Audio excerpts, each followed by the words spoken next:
if you said, what do you think about attention? And I went, it's important. And you went, yeah, if it's important. Like, how does he do that? Oh. What if you were much more fearless when it comes to interacting with others, whether it be on stage or in business or with your church or your family? Well, in this video, we're going to share 5 improv secrets learned from an author of one of the best improv books on the market. Why? Because everything is better with improv.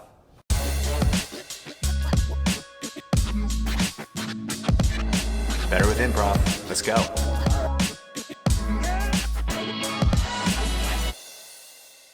Welcome to season 2 of Better with Improv. I love that new opening.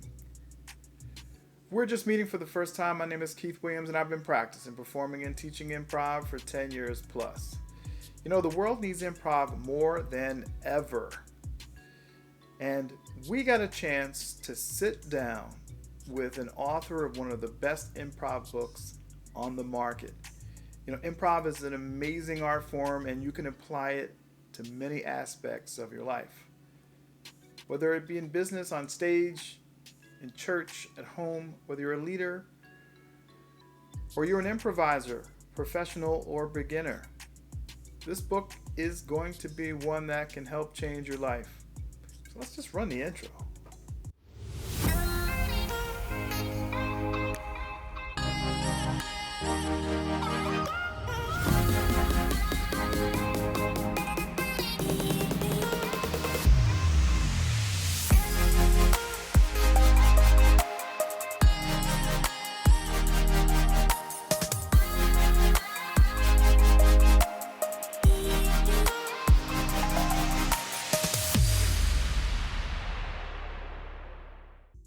All right, so we're back here with our friend, David Escobedo.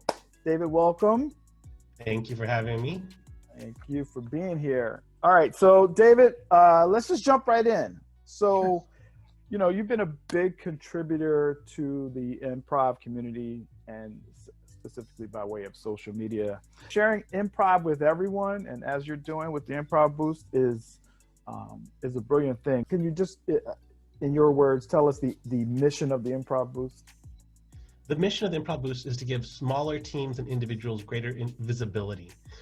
That's like the mission statement. But what it kind of means is, like, there's all these bigger schools, and a lot of people think that in order to do improv, they have to pay these big schools to do improv. And the reality is, it's an art form like painting or dance or whatever. You can just grab a couple friends and do it. It doesn't really matter. You don't have to go through these gatekeepers to do it.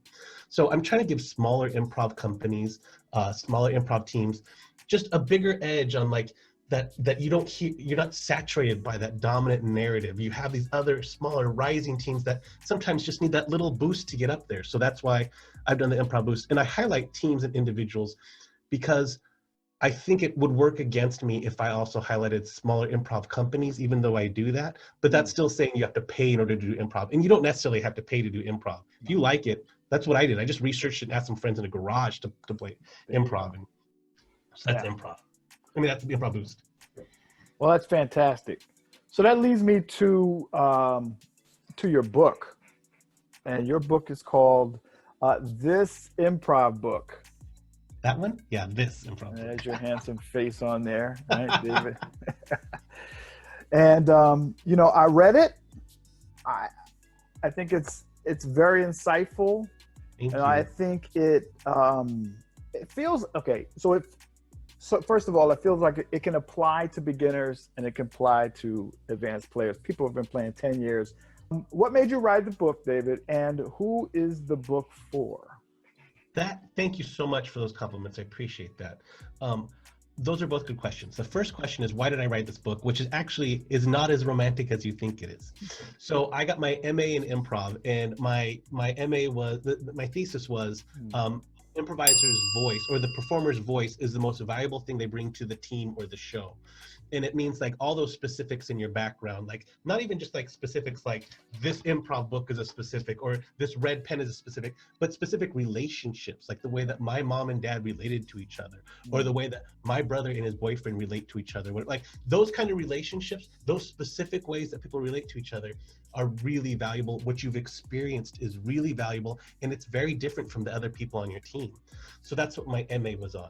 So in finishing my MA, it took a year. It was a year MA. It was an MA by practice, which means there was some research, but it's mainly you do a project and you get graded on the project. So I did the improv tunes I got graded on the improv tunes. I also have a podcast called Mischief Managed Improv Podcast, and that was also something I submitted for assignment. But the less romantic, idealized version of this book is between my MA and deciding to go for my PhD, my supervisor said, you know that once you get your PhD, any book you write partially belongs to the university. And I was like, oh, well that like if I'm writing it during my PhD, I kind of get that, but everything I write from here on out, part of it belongs to the university. So I wanted to write this book so that like when I between this time when I hadn't got my PhD yet and I got this published, that if I ever want to write something that just belongs to me, that's just my voice and I'm not representing the university, I can do future editions of this book. I can have a second or third edition with like an amendment or all that kind of stuff. That's clever. So that's kind of the logic behind it, but the reality behind it is literally one day I just sat at my computer and I went, I think I'm going to write a book. Because I told you I'm the kind of person like, I'm just going to go do it. And I remember just sitting at my computer, which is right here. I remember sitting there going, yeah, I think I'm gonna write a book. Bam, and I sat down and I swear like there was 2 weeks where it's just like there'd be hours. Like I'm just gonna go write and finish on this book because I have a new idea, all that kind of stuff. So that's why I wrote the book. And it seems like if there's anything that you wanna do, and I think we've learned this from this time of quarantine because the world changes so rapidly, just go out and start doing it. Because just like in improv, if you fail, you learn something. Right. There's this theory that the improv student, when they start the workshop or class, is not the same person by the end of the class, or even the show or whatever. So when you start a project, you're not the same person as when you end the project. Just do it. It's such a great experience. That's great. I was just telling my kids that this morning. I said, if you're at home during this time and you're not leveling up in some way or doing something worth anything other than wasting the time, then something's wrong. And so then to answer the second part of your question about who the book is geared towards, it is definitely geared towards beginners. But what I've learned is don't talk down to anybody. You expect everyone to succeed at some level. And I'm not saying inundate people with information, but when I started my improv team here in England, I remember my wife was in the class, and the very first class I taught them some basics. And then at the last 20 minutes, I'm like, let's try this format called the Herald. And I remember my wife looked at me and I'm like, we're just gonna try it. And I taught them the Herald in 20 minutes and we played around with the format a second. And they're like, okay, cool, you got it left. And then walking home, my wife's like, I can't believe you just taught the Herald in 20 minutes. And I'm like, it's because I'm working with people that are intelligent and curious. And if you're intelligent and curious, they're not masters of the Herald. They probably forgot bits of it, but there's still an element of it that they retained. And now they understand that a long form improv show for the next class, there's beats. The first third is when we're setting up the scene. The second half is, the second beat is like the conflict and everything. And the third beat is the conclusion or even increase it. And now they have a better understanding of that. So it is geared towards beginners, but I don't water anything down for I think that was so well said. And, I want you guys to get this book. This improv book, I will put a link in the description for you. Please support David. This book is genius. I mean, I was in the patio, the sun on me, and I'm reading the book, and just ready to play. I don't know where to go. Right, I'm stuck. Man, I'm doing characters. My daughter comes out. She's like, "Dad, are you talking to yourself?" Yeah, I think I am. Because I'm sitting there going, I'm just practicing. In my head, I'm thinking, I came into a scene, and I'm just following some of these steps. It's pretty good. Yeah, all right. You mentioned something in the book. It's I have an acronym DDEC, which is details, dynamic, emotions, and context. And those aren't the only ways to respond to someone's intention, but those are just a few. Like if you're stuck on the sidelines, like you can respond with an emotion. If you're stuck on the sidelines and you don't know how to respond to someone's intention, you can respond with context. Where are we? What's the context this all takes place in? Or a detail. They come in and they're like, oh boy, the brickwork's done. I can add a detail to it. Like, I like how you did every other brick a different color. Like, I just added a little detail. We don't know who we are, but I'm just going to make it more detail, and together we're going to discover it. So that was another thing you mentioned, DDEC, dynamic, detail, emotion, and context. Dynamic, detail, emotional context. Did I say that right? All right, good. Okay, so David, let's bring it home. I'm going to ask you rapid fire questions. You have not seen these questions. No. All right. And first we want to get to know you a little bit, and then we'll jump into a little bit about leadership so we can stay on topic here at the channel. All right. So David Escobedo, here we go. First of all, coffee or tea? Coffee. Yeah, I like coffee a lot more. How many cups a day? Oh, probably about 3 on average. There's days that have more, but there's days I also have less. What's the first thing you think of in the morning? The dream I had. I tried to make it like, was it a story or was it like random images? What did you eat for breakfast? This morning, I tried to cut the middle of a piece of bread out and then put an egg in the middle of that bread to make it retain egg. I do that. I failed. The egg kind of went all over the toast, but it was still good. Still tasted good, but it didn't work. I saw that in V for Vendetta. It was a London thing and English and I British thing, and I tried it, and I've been doing it all the time since. Did you like it? I love it. I do it all the time. I string a little bit of sweetness on it, boom, some syrup. Yeah. All right. Do you prefer morning, noon, or night? Night. That's my most creative, is at night.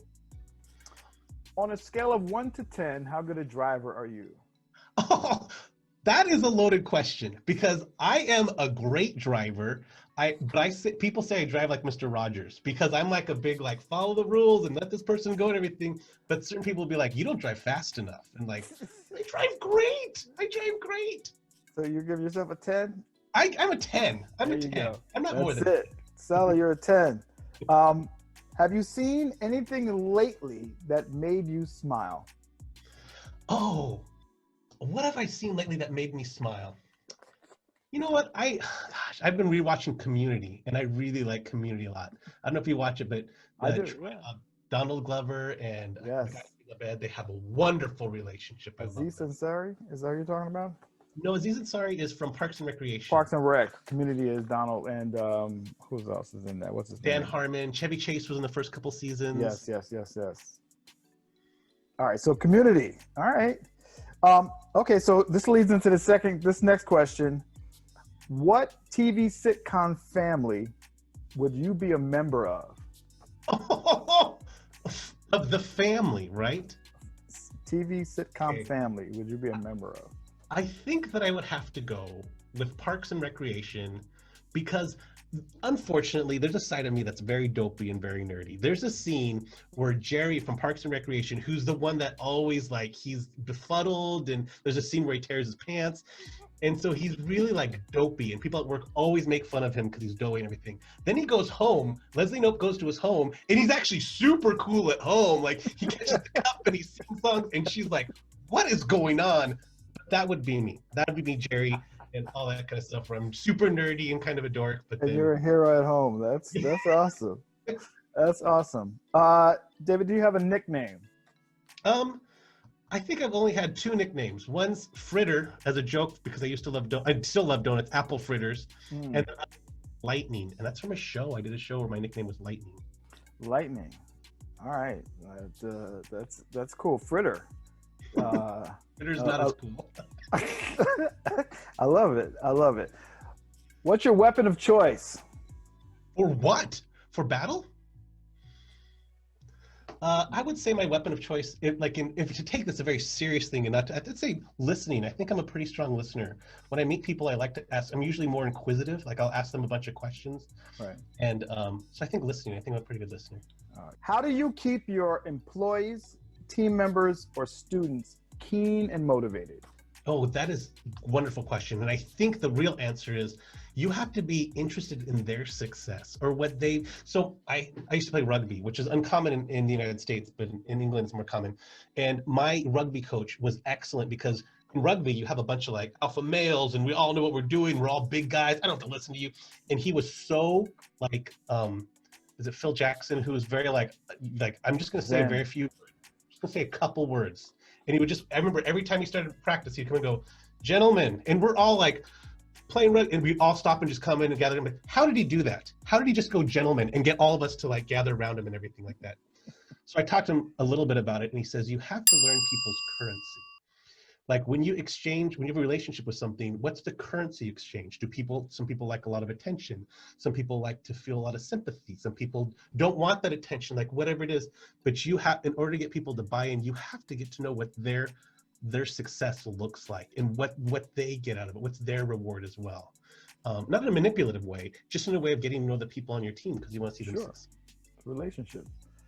That's good. And if you, in words of currency, like you said, you just, gentlemen, let's go get them, and that's all you've ever said all day. Those are valuable words. Like Coach said something. What was that? Yeah. Yes. But still, like we're talking like 20 guys that are like huge rugby players, and you just go, let's do our best. Okay, cool. We're gonna do our best. How did he do that?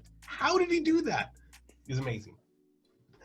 That's a good point. I was watching Last Dance, and Phil Jackson was like, hey guys, let's defense. I'm like, you're in the finals. This is your 6th championship.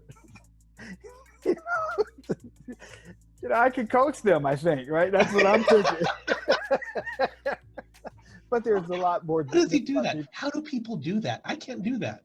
Yeah, I don't know. It's a learned skill. Because listen, I ask a question, and it takes like an hour to answer a question about like intention.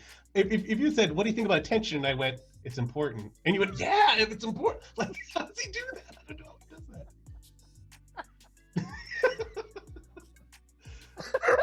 that.